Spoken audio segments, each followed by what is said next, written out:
They even tried to have me declared mentally unfit to take the baby from me. They spread lies, forged documents, and whispered behind closed doors. One time, Alina had a high fever, and I rushed her there one night. I was terrified. While I was holding her, Margaret stormed into the ER with Rachel trailing behind. They pulled a doctor aside, whispering furiously. Minutes later, a nurse came to me with pity in her eyes.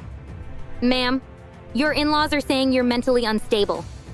They've requested that Child Protective Services look into this. I thought my heart had stopped. No, that's not true. I'm her mother. I'm fine. They're lying. They nearly succeeded. If not for one kind doctor who listened carefully and didn't buy into the Carters' lies, I might have lost my baby that night. I explained to him everything, how Daniel and his family had been trying to frame me.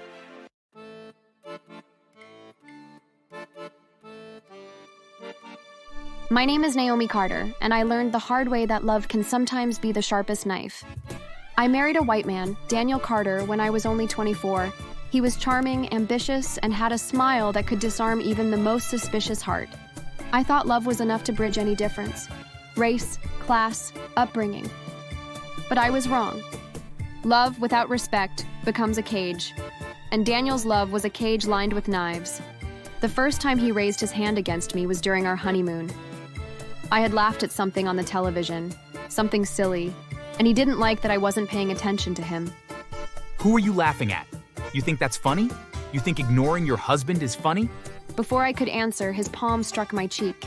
I tasted blood where my teeth cut my lip. You hit me. You'll learn.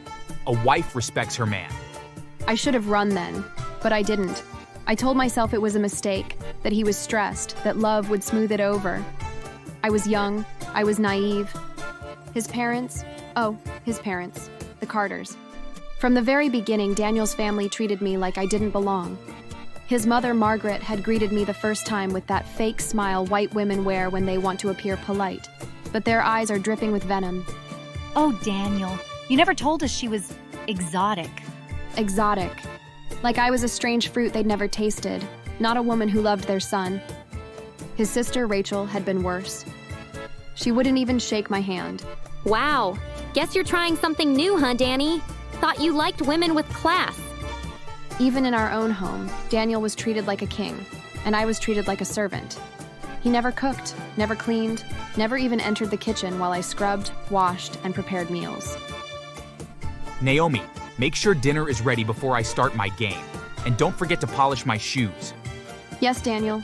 If I ever complained, Margaret would step in to defend him. Don't mind him, Naomi. You should know your place. That's why you're here, to serve. It only got worse when we had our daughter, Alina. My beautiful baby girl, with her caramel skin and dark curly hair. She was my heart walking outside my body. Daniel's abuse escalated after she was born. He drank more, yelled louder, and his fists came quicker. You're making me look weak, Naomi. My family says you trapped me with that baby, and I'm starting to think they're right. She's your daughter. How can you say that? She looks more like you. Maybe she's not even mine. And every time I tried to stand up for myself, Margaret or Rachel would side with him. Naomi doesn't even know how to raise a child. Honestly, Danny, don't you think she's unstable? Yes, dear. That's why she'll never manage the house or the baby without supervision. Poor little Daniel stuck with her. That night, I slept with the nursery door locked.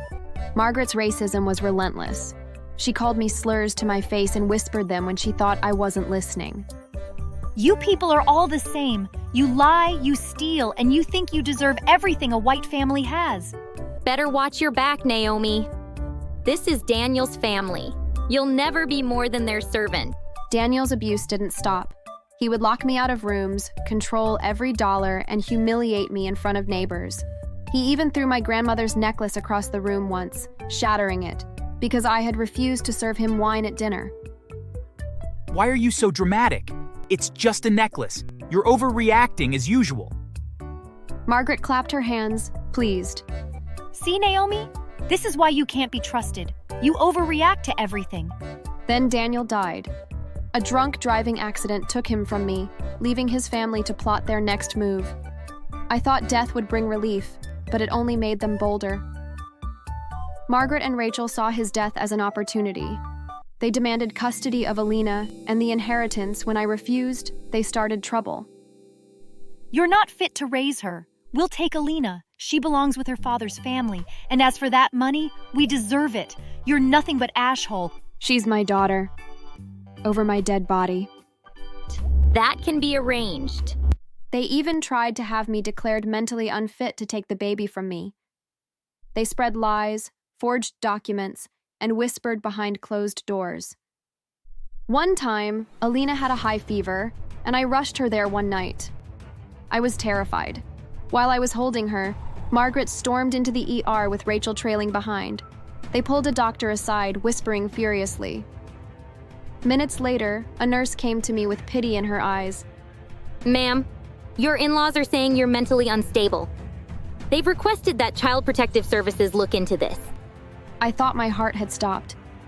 No, that's not true. I'm her mother. I'm fine. They're lying. They nearly succeeded. If not for one kind doctor who listened carefully and didn't buy into the Carters' lies, I might have lost my baby that night. I explained to him everything, how Daniel and his family had been trying to frame me, the threats, the abuse, and the attempts to paint me as unstable just to take Alina and the inheritance. He understood immediately, seeing through their manipulations, and refused to let them interfere with my care or the baby's safety. And then came the most dangerous moment of all. I was leaving the grocery store with Alina, my arms full of bags, when I saw Margaret behind the wheel of her car. Her eyes were wild. "Margaret, what are you—" Before I could move, she gunned the engine. Move, or I'll run you over, you little... I dove to the side, pulling Alina with me. The stroller tipped over, groceries scattered, but we were alive. She drove off without even looking back, a monster grinning behind the wheel. That's when I realized it wasn't just about Alina or me anymore. It was about the inheritance. They wanted everything my husband left behind, and me gone. Revenge became my obsession. I gathered every shred of evidence I could. Daniel's abuse, his drinking, his gambling debts, Margaret's embezzlement from her church, Rachel's long list of DUIs, and her history of threatening me. I recorded conversations where they tried to frame me as unstable, where Margaret used racial slurs to belittle me. I hired a private investigator. I sent anonymous tips to the IRS, police, and press. Slowly, the dominoes began to fall. Margaret was arrested for fraud. The church she'd used to launder money turned on her.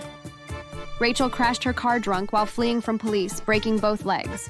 They found cocaine in her purse. Even Daniel's creditors tracked down his hidden debts. His grave was spray-painted with insults from men he owed money to. Finally, the court ruled in my favor. It is clear that the child's mother is the only fit guardian. Margaret Carter and Rachel Carter's attempts to manipulate the system and harm this family will not be tolerated. I held Alina close, tears streaming. "See, baby? They can't touch us. Never again." Years later, when Alina is old enough, I'll tell her everything. That her father was cruel, that his family tried to steal her, and that we survived because love is stronger than hate. Margaret ended up in prison for her fraud and embezzlement.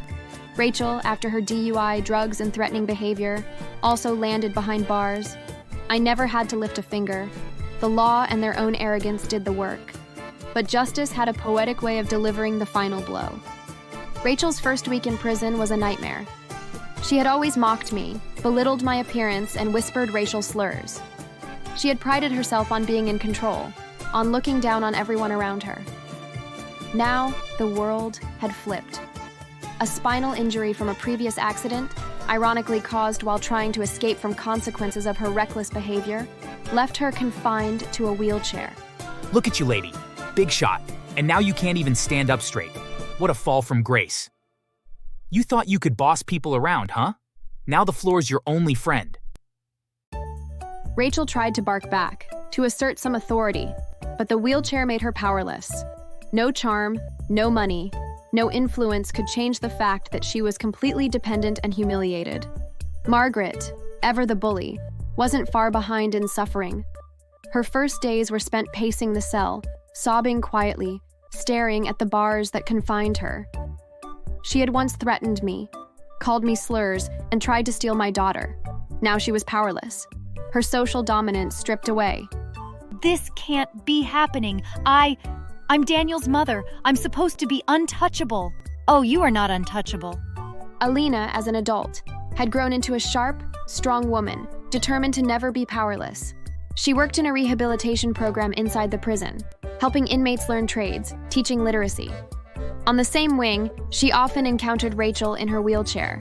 Need some help getting around, Aunt Rachel? Rachel froze, powerless, mouth open, while other inmates laughed quietly at the subtle jab. Careful now. Don't want to tip over again? The irony was sweet. Rachel, who had once mocked the weak and vulnerable, now depended on others to move, to navigate, and to survive. The inmates whispered, laughed, and pointed, every word echoing Alina's quiet authority. Margaret watched all this from nearby, powerless to help her daughter or herself. Every insult, every laugh, every whispered word of irony was a reminder of how their cruelty had finally boomeranged. They had tried to destroy our family. Now their lives were a reflection of their own actions. I watched from afar, satisfied. Karma didn't need my hands. It had its own way of balancing the scales. Rachel's humiliation in the wheelchair, Margaret's despair, and Alina's quiet dignity were the final chapter in a story of justice that no amount of money, status, or manipulation could overturn. So yeah, that's how my abusive husband, his racist family, and their inheritance schemes all blew up in their faces. If you think karma hit them harder than Margaret's car ever could, hit that like button. And don't forget to subscribe, or my mother-in-law might show up at your door.